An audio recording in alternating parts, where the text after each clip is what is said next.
വയനാട്ടിലെയും പാലക്കാട്ടെയും ചേലക്കരയിലും പ്രചാരണ പ്രവർത്തനങ്ങൾ നമ്മൾ കഴിഞ്ഞ കുറേ ദിവസമായി സസൂക്ഷ്മം വീക്ഷിക്കുകയാണ്. അവിടുത്തെ ചലനങ്ങളൊക്കെ രാഷ്ട്രീയമായ ഒരു ഇല അനങ്ങിയാൽ പോലും അതൊക്കെ കേരളമാകെ ചർച്ച ചെയ്യപ്പെടുകയാണ്. മലയാളികളാകെ ചർച്ച ചെയ്യുകയായിരുന്നു. ഈ ഉപതെരഞ്ഞെടുപ്പ് എത്രത്തോളം വളരെ പ്രധാനപ്പെട്ടതാണ് എന്നത് എല്ലാവർക്കും അറിയാം. ഇനി ഒരു നിയമസഭാ തെരഞ്ഞെടുപ്പിലേക്ക് കേരളം പോകുമ്പോൾ അതിനു മുൻപുള്ള ഒരു ലിറ്റ്മസ് ടെസ്റ്റ് എന്ന നിലയിൽ പോലും ഈ ഉപതെരഞ്ഞെടുപ്പിനെ വിശേഷിപ്പിക്കുന്നുണ്ട്, പ്രത്യേകിച്ച് പാലക്കാട്ട്. പക്ഷേ പാലക്കാട്ട് ഇന്നല്ല വോട്ടെടുപ്പ് എന്നതും എല്ലാവർക്കും അറിയാം. ഇന്ന് വയനാട് ലോക്സഭാ മണ്ഡലത്തിലും ചേലക്കരയിലും ഉപതെരഞ്ഞെടുപ്പ് നടക്കാൻ പോകുന്നു. രാവിലെ 7 മണിക്ക് തുടങ്ങുന്ന പോളിംഗ് വൈകിട്ട് 6 മണി വരെയുണ്ട്. ലോക്സഭാ തെരഞ്ഞെടുപ്പിൽ ജയിച്ച മണ്ഡലം രാഹുൽ ഗാന്ധി ഒഴിഞ്ഞതിനാൽ വയനാട്ടിൽ ഉപതെരഞ്ഞെടുപ്പ് നടക്കുന്ന കാര്യം എല്ലാവർക്കും അറിയാം. പ്രിയങ്ക ഗാന്ധിയാണ് അവിടുത്തെ രാഹുലിന്റെ പകരക്കാരനായ സ്ഥാനാർത്ഥി. സത്യമുഖേരി LDF സ്ഥാനാർത്ഥിയുണ്ട്. നവ്യ ഹരിദാസ് NDA സ്ഥാനാർത്ഥിയും അവിടെ മത്സരിക്കുന്നു.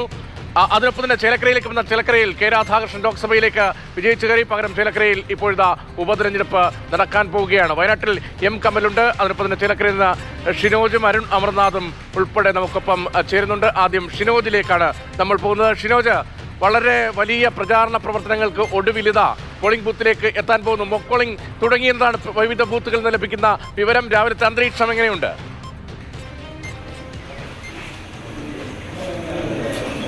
രതീഷ, ഒരു മാസത്തോളം ഈ ചേരുള്ള ചേലക്കരയാകെ ഇളക്കി മറിച്ച് നടത്തി തെരഞ്ഞെടുപ്പ് പ്രചാരണം. ആ പ്രചാരണത്തിനൊടുവിൽ ചേലക്കര പോളിംഗ് ബൂത്തിലേക്ക് പോകാൻ തയ്യാറായി കഴിഞ്ഞു.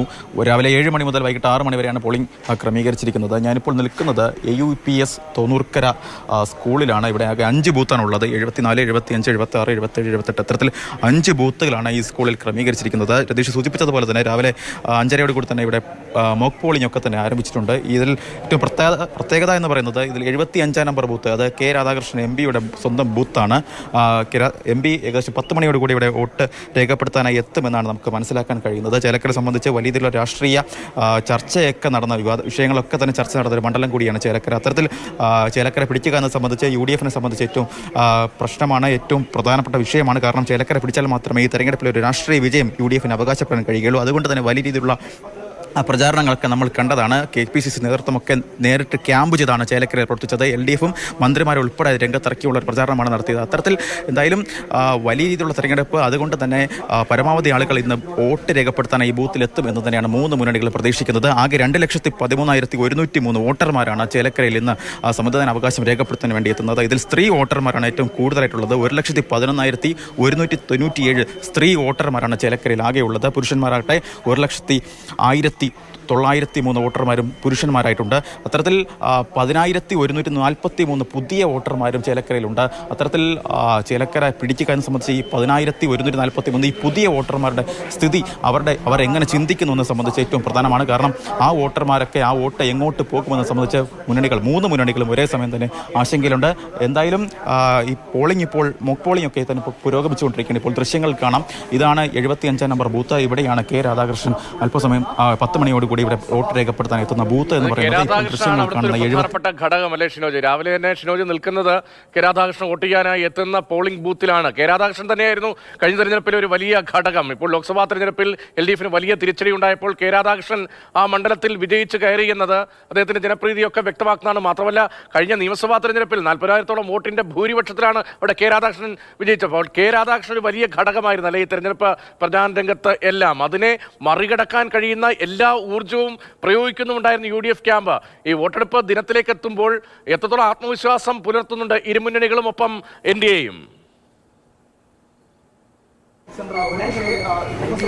3 മുന്നണികൾക്കും ആത്മവിശ്വാസമുണ്ട്. കാരണം UDF-നെ സംബന്ധിച്ചാണെങ്കിൽ അവർ ഈ മണ്ഡലത്തിൽ ഇത്രത്തോളം ചരിത്രത്തിലില്ലാത്ത തരത്തിലുള്ള പ്രചാരണ പ്രവർത്തനങ്ങളാണ് UDF ഇവിടെ കാഴ്ചവെച്ചത്. പ്രത്യേകിച്ച് KPCC നേതൃത്വം നേരിട്ട് ഇടപെട്ടുകൊണ്ടുള്ള പ്രചാരണ പ്രവർത്തനങ്ങളാണ് നടത്തിയത്. VD സതീശൻ ഉൾപ്പെടെ ഇവിടെ ക്യാമ്പ് ചെയ്തുള്ള പ്രവർത്തനങ്ങളാണ് ചേലക്കരയിൽ നടത്തിയത്. ബൂത്ത് തലം മുതൽ കഴിഞ്ഞ ഈ ലോക്സഭാ തെരഞ്ഞെടുപ്പിൽ കെ രാധാകൃഷ്ണൻ ജയിച്ച് കയറിയതിന് പിറ്റേ ദിവസം മുതൽ UDF ഇവിടെ പ്രവർത്തനം തുടങ്ങിയതാണ്.